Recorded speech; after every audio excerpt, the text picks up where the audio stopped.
नमस्कार मंडळी. तर आज आपण आलो आहोत कोकणातल्या आमच्या गावी आणि आज गंमत काय आहे माहिती आहे? आज आमच्या शेजारी एका घराच्या अंगणात एक सुंदर असं लग्न होणार आहे. तर आज इकडे हळद आहे आणि हळदीच्या आधी इकडे एक घाणेभरणीचा प्रोग्राम म्हणून म्हणतात. ते मला वाटतं सगळ्या बायका गावातल्या ज्या आजूबाजूच्या असतात त्या सगळ्या एकत्र येतात आणि मग त्या एकत्र येऊन सगळ्या इकडे लग्नाची छान छान अशी गाणी म्हणतात आणि त्यांचे जे रिच्युअल्स असतात बेसिक घाणेभरणीचे ते तिकडे पार पाडले जातात. तर खरं सांगायचं तर मला थोडा लेट झाला आहे, त्यामुळे आम्ही पोहोचेपर्यंत त्यांचे सगळे रिच्युअल झालेले असतील. पण हा गाण्याचा आवाज ऐकताय तुम्ही, तो त्या लग्नघरातूनच येतोय.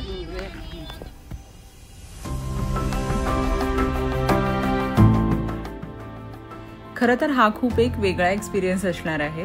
म्हणजे बघा ना, लग्नासाठी एवढी मोठी जागा, एवढं मोठं अंगण आणि तेही आपलं स्वतःचं असं लग्न, आजूबाजूला गावातली इतर घरं, झाडं आणि ही छान अशी वाऱ्याची झुळूक. किती मजा येत असेल ना.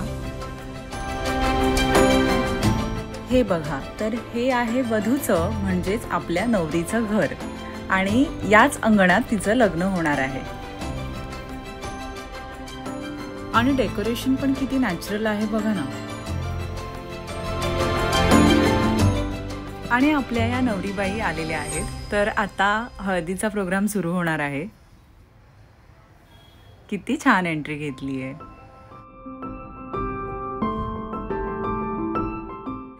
खरं तर ना, हाय डेकोरेशनपेक्षा हाय इमोशन्स महत्त्वाचे असतात.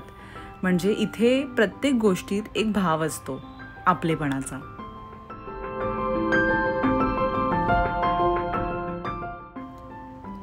सगळीकडे छान अशी फुलांनी सजवलेली तोरणं, आंब्याच्या पानांची सजावट आणि इतर झाडांचा पण डेकोरेशनसाठी केलेला वापर हे कोकणच रिप्रेझेंट करतंय नाही का.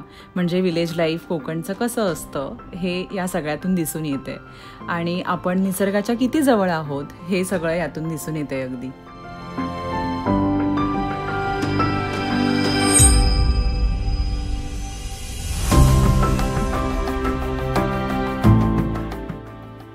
तर आता नवरीला हळद लावून झालेली आहे आणि आता आपला सगळ्यात आवडीचा विषय म्हणजे हळदीचं जेवण.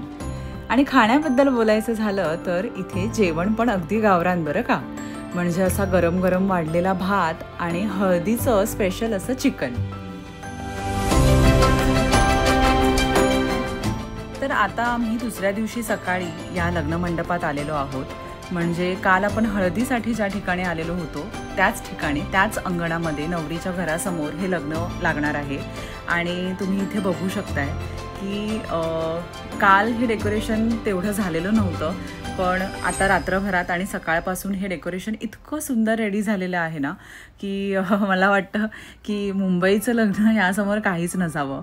हा घराच्या अंगणात तयार केलेला एवढा सुंदर मंडप आणि मग असं वाटतं ना, उगाच नको ते हॉल आणि नको ती मोनोपोली, त्यापेक्षा कसं हे एकदम बेस्ट वाटतं नाही का. ज्या ज्या लग्नात आजही घरात बनवलेल्या कलापूर्ण वस्तूंची रुखवत म्हणून मांडणी केलेली असते ना, मला त्या सगळ्यांचं खूप कौतुक वाटतं.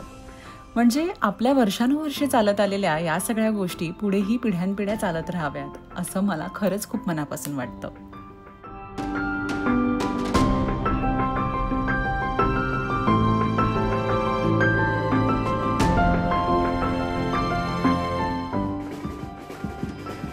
तर आता इथे नवऱ्या मुलाची वरात आलेली आहे आणि ढोल ताशांचा गजर आणि गावातल्या सगळ्या लहान मोठ्यांनी यात उत्साहानं भाग घेतलेला आहे.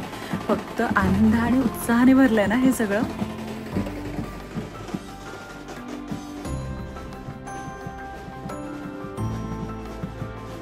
इथे माणसांचं खूप आपुलकीने स्वागत होतं हा. आणि हो, मुंबईसारख्या शहरात 100 माणसांनाही जागा पुरेनाशी होते, पण इथे किती माणसं आरामात बसू शकतात.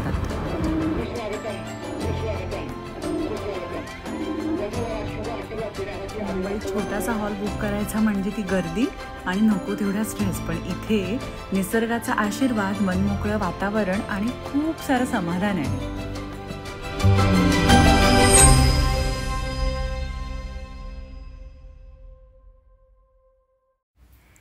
तर आपल्या या नवरीबाई आता देवघरामध्ये पूजा करत आहेत आणि बाहेर तिथे मंगलाष्टकांना सुरुवात झालेली आहे।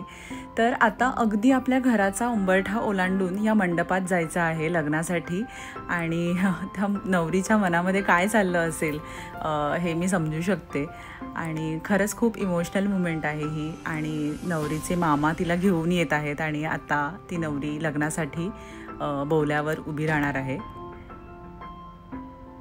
सगळ्या काकी मामींनी अगदी छान असे अबोलीचे आणि मोगऱ्याचे गजरे घातलेले आहेत। खूप सुंदर वाटते।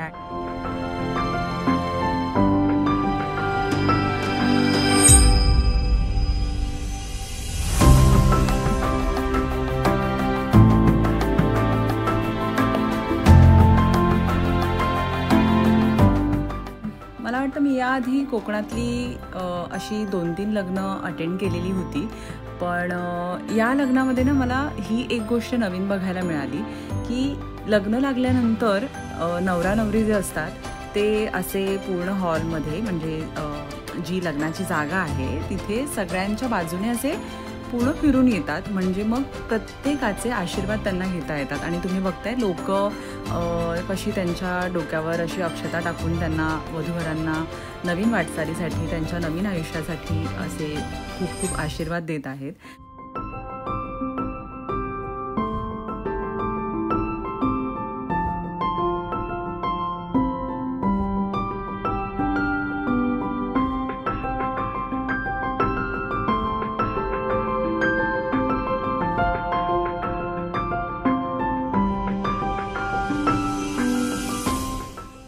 तर ही होती कोकणातल्या एका लग्नाची एक सुंदर अशी झलक।